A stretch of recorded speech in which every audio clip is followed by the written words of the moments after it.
Do you ever look around and think, wow, the world is a crazy place, and it just seems to get crazier and crazier? Ease your mind and take a break. This is Fuel for the Soul with John Giftah.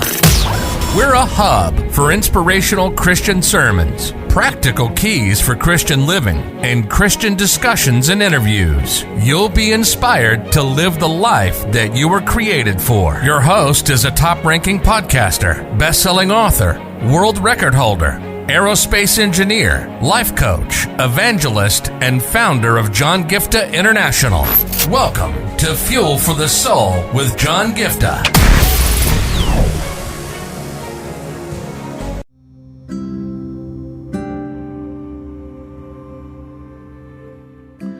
As we're continuing the series on the aspect of discovering our God-given gifts and talents, in my previous episode, I was talking to you on the aspect of not to compare yourself with others. The last two episodes have been on comparing your gifts with other people, whether it is a similar gift or a different gift. Do not compare. And in today's episode, I'm going to talk to you on the aspect of being confident with the gifts that God has given you.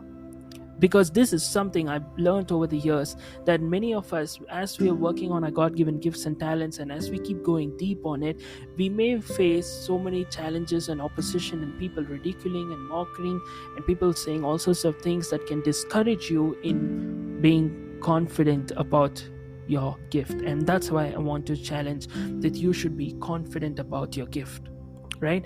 So I want to share from my life and experience so that it'll be helpful and relatable to each and every one of you. Without further ado, one of the things you have to remember about my gift, which comes naturally to me ever since I was young, is the gift of encouraging people, inspiring them, put a smile on somebody's face to see how I can build somebody up or go the extra mile to make somebody happy. Or, that's just natural to me. This is my gift, to encourage one another. And ever since I discovered that was my gift, I started working on it. And ever since I saw there's a segment mentioned in Romans chapter 12 verse 8, which says, if you're called to be an encourager, keep on encouraging. Ever since I realized that encouraging in itself was a gift and the ministry, I got it like, wow, I have a segment for me. I have a calling which is unique or different, which is to be an encourager. Some people are called to be teachers. Some people are called to be evangelists in a different kind of a scenario. Some are called to be in serving. Some are called to be in leadership. But my gift is to encourage people. So I just focus on my gift and I started going deep on it.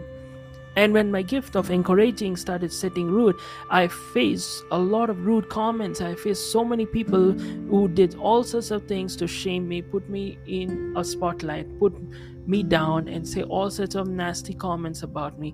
And there were so many times, I'm talking about Christians saying this, okay? They gave nicknames for the ministry, doom to gloom ministry on whatnot they said about me and, put me down. The people from church, people from Christian circles who did all sorts of stuff just to stop me and to, put me in a bad spot. And I'm telling you guys, those times I used to be really discouraged. And I used to be like, you know what? Why am I just an encourager, God? Why couldn't I be a Bible teacher? So, I could go and teach the Bible and people would be like, wow, and, and stuff like that. And, or I could be something else. I could be a pastor or something. But why is my gift just to encourage? And because that's the way people were saying, all you're doing is just encouraging. What's so great about it? And never gave the benefit of doubt. And I used to be like, oh my goodness, why am I just an encourager? And I wasn't confident about my gift. Like confident in a sense, I knew this was my gift, but then I was not confident that there was any value in this. Like I thought, what's the point? Why should I be an encourager? And when I was dealing with this at one point of time, God was speaking to me and he said, okay, John, how many people in the world need encouragement? And I was like, when I was thinking about it, I was like, I think almost everybody needs encouragement at some point of time or the other.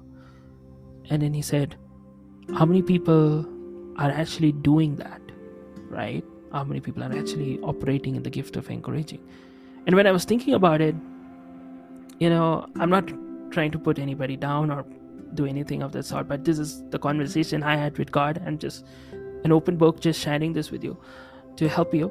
So I was just telling God, as far as I know, I know very few people who operate in the gifts of encouragement. The best example is the man I look up to a lot, Pastor Joel Osteen, and then there's Pastor John Gray, and maybe, my pastor, Pastor Sammy Tengea. Some of them have the gift of encouraging, but I couldn't come up with more names. Whereas when God asked me the next question, how many teachers can you name? And I was like, oh, wow, there's, Joyce Meyer, who's a Bible teacher. There's Pastor Benny Hinn, who's a Bible teacher. There's so many Bible teachers. I was going on naming different Bible teachers, and then said, okay, how many evangelists? And again, I could talk about Dr. Billy Graham or, Dr. Renaud Bonke and different evangelists out there.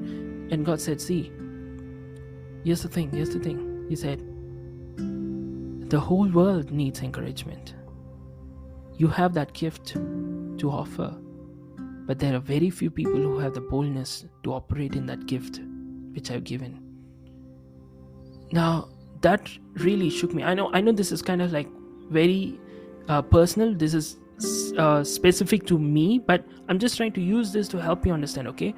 So that conversation that I had with the Lord put a spark in me, because at that point I really realized there was a world that needed what I had, but because there were people putting me down and shutting me up, I was not seeing the value in what I had, and I was not confident with what I had. And if the word I have, or my gift that I have, that the gift of encouragement, was not in the Bible, is not good enough, it's not valuable, it's not important, then Bible would not take a specific segment to say in Romans chapter 12 verse 8, if you're called to be an encourager, be an encourager. I realized that, if God need not have felt the need for this gift, he wouldn't have given it to me in the first place, which is what I want to tell you today. Whatever is your gift, if you're gifted in singing, if you're gifted in serving, if you're gifted in being behind the scenes, if you're gifted in something or the other, be confident about it, because God has a plan and a purpose for you, which is very unique, which is very specific, and there is a world which needs what you have. And that's what I want to tell you guys. Don't put yourself down because other people are not valuing your gift. It's okay if they don't value your gift. The right people who need what you have will be benefited when you operate in your gift, will be blessed when you obey God's call over your life and give yourself into the Lord's hands with regard to your gifts. And ever since that conversation, I never look back on it. Yes, God uses me in the area of, the prophetic and different things, but my main gift is inspiration, and I stick to that. And I'm using that gift, and I can tell you so many examples, people of various faiths who come to me when, they need, and they share. Even yesterday, a person who is not a believer, a person of a different faith, she was blessed by my content, and I was able to give her the opportunity to share, and she started watching my videos and all of this stuff. And isn't that a beautiful way where in an indirect fashion we are able to preach the gospel? And such people are checking out the content, and every episode ends with an opportunity for people to get the gospel, right? The podcast ends with the gospel, and all my big videos on YouTube end with the gospel. If you check out, all my TV programs end with the gospel, all my radio programs end with the gospel. So I'm using my gift of encouraging to attract people, to help them pay attention so that they are tuned to it, so that they listen to it, and then give the beautiful opportunity for them to accept Jesus into their life, which can make the So you know what, ever since I realized that, I just go to that place where I'm like, this is my gift, I'm confident about my gift, And I don't want to waste my time on something that I'm not gifted. Like even as a preacher, okay, I don't go for any random topic. Okay, my gift is encouragement, or there's sometimes God uses me in the area of healing and the prophetic and all of that. But I never talk about certain topics like apologetics or end times ministry or, deep teachings in a certain kind. I don't do that. Why? Because I want to stick to my area of calling. And that is the best place a person can be. Be confident about it. You don't have to, please everybody and talk about every random thing under the sun. No. Whatever it is, like I'm talking in terms of my gift and my preaching, you can look into your own life and see, you know what? Whatever God has called me, whatever gift He has given me, let me be confident about it. Be confident. Don't let other people's comments make you doubt your gifts. You just be your best and God will take care of the rest. Right? And I'll continue on the series in the next episode where I'm going to talk about another aspect with regard to our gifts and talents. Alright? God bless you.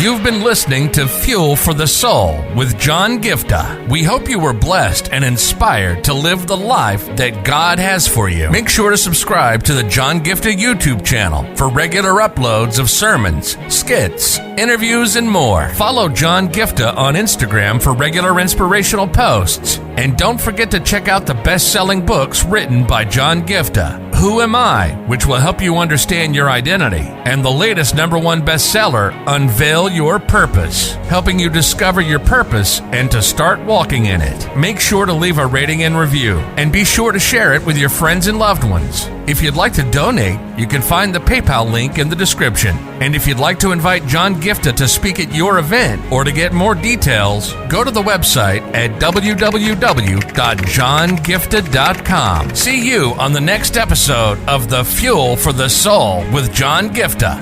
God bless you.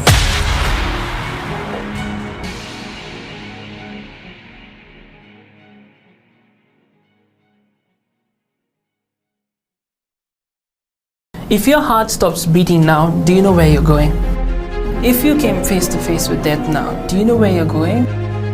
And this is not a message of condemnation. This is a message of hope. There is a God who loves you so much. He sent His only Son, Jesus Christ, to come down and pay a heavy price by shedding every drop of His blood on the cross. Thank you for dying for my sins. When you believe in Him, you have free gift of salvation for you that assures us that we will go to heaven when we die instead of suffering in hell forever. I just encourage you today to make the simple step of faith and say, Jesus, I thank you for what you did on the cross. Thank you for giving me this gift of eternal life.